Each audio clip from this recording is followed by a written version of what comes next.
Hey everybody, David here, and today I want to talk about the original X-Men movie that came out 20 years ago today. Wow, 20 years ago feels like a lifetime, I'm telling you now. I know I'm not that old. I'm gonna be 37 very soon. And the original X-Men movie is one that I hold dear because it is one of the superhero movies that advanced the superhero genre and put it to where it is today. Obviously, it all started with the original Superman movie from 1978, and then you can say Batman in 1989. Tim Burton's Batman took it to the next level, and then X-Men took it to the next level, where I think a lot of people will agree the DNA of that original X-Men movie is still present in a lot of the superhero movies today. A lot of people will cite Batman Begins as the one that really started putting this more realistic edge to superhero movies, but if you actually think about it, it was maybe the first X-Men film that actually did that. Mixed with sci-fi, of course, as well, but it was that movie, the first X-Men movie, that really started that grounded, slightly more realistic tone. Batman Begins just elevated it to the next level, and The Dark Knight as well.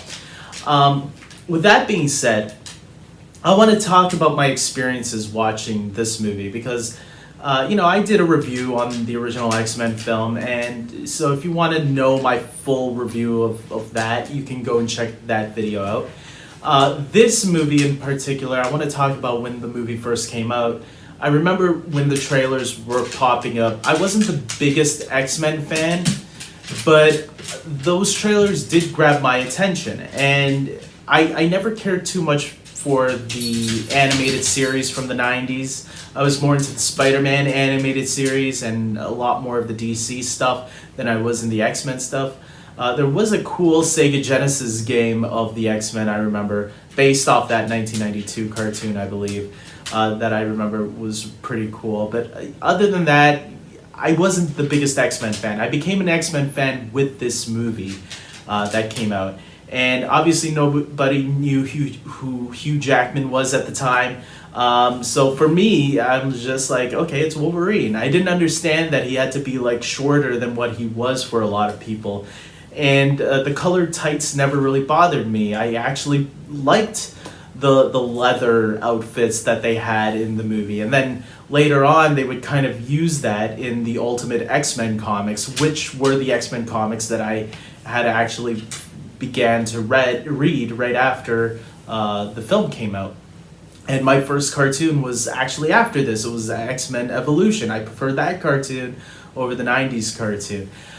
So when this movie first came out, I remember going to see it with my brothers and my godfather, who's also my cousin, one of my older cousins, who's around almost my parents' age. He took me to go and see the movie. I think with his son at the time, maybe his son was a little too young, but I remember he took me and my brothers to go see it. And instantly I loved the film when I saw it back in the day. And I think it has to do with the fact that I felt like an outcast at the time when I was in high school, because this did come out while I was in high school at the time. It came out around the time of when I was after grade 11 going into grade 12. So I wasn't in grade 12 yet, but I was getting ready that summer to go into there. And so I was never the popular kid in school. I always felt like an outcast. I always felt like people didn't like me and stuff like that.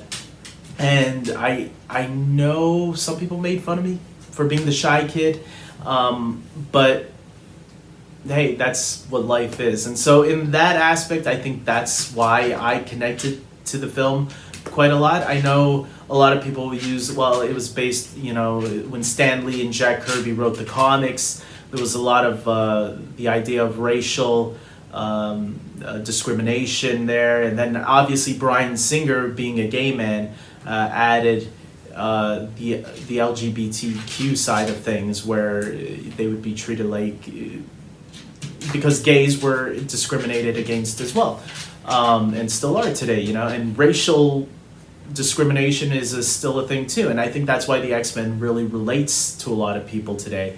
And as somebody who was shy and also, made fun of a little bit, maybe not to the extent that other people were, I still related to that part of it.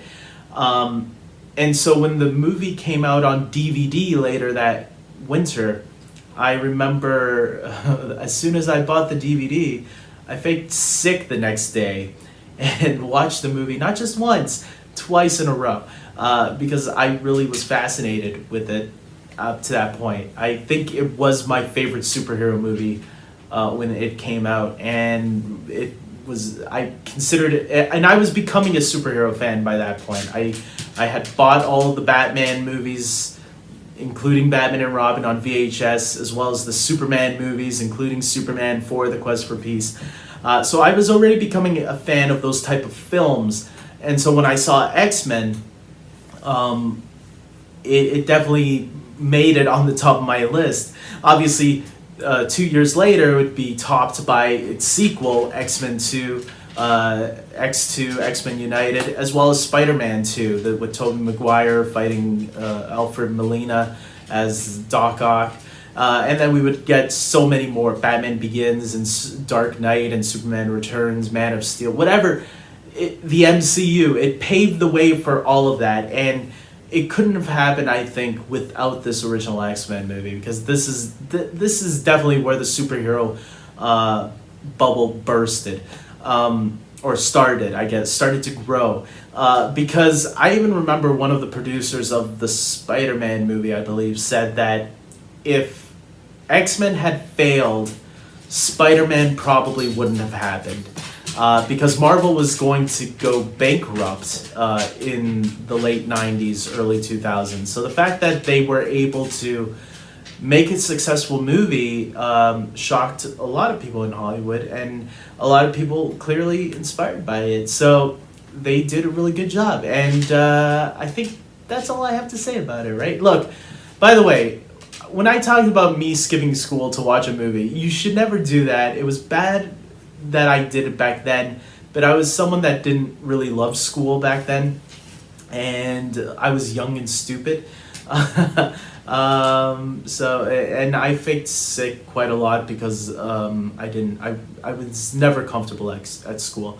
My mom knows because I eventually confessed to her about that now that I'm older and wiser, and realize that I wish I didn't let people scare me of going to school. And that's actually a line that's actually said in this movie, Mystique. You are the kind of people why I was scared to go to school as a child, and you kind of wish you had Mystique's power so you can turn into someone else who people wouldn't recognize, and then maybe they wouldn't,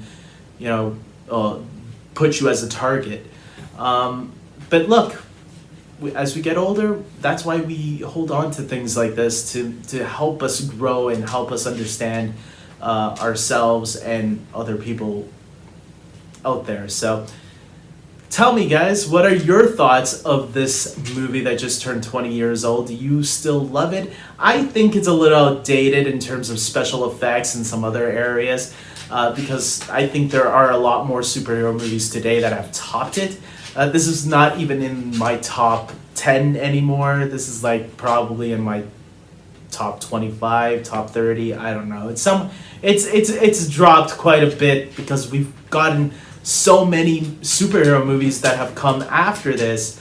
But it's thanks to this that superhero movies have continued to improve as the years gone by. And it's because of other superhero movies that have continued to try to top it and succeeding a lot of the times that's why we are where we are. So comment below and tell me your thoughts on the original X-Men film. Do you still have fond memories of it, or do you think, nah, it's not that great? Or maybe you never liked it. Let me know.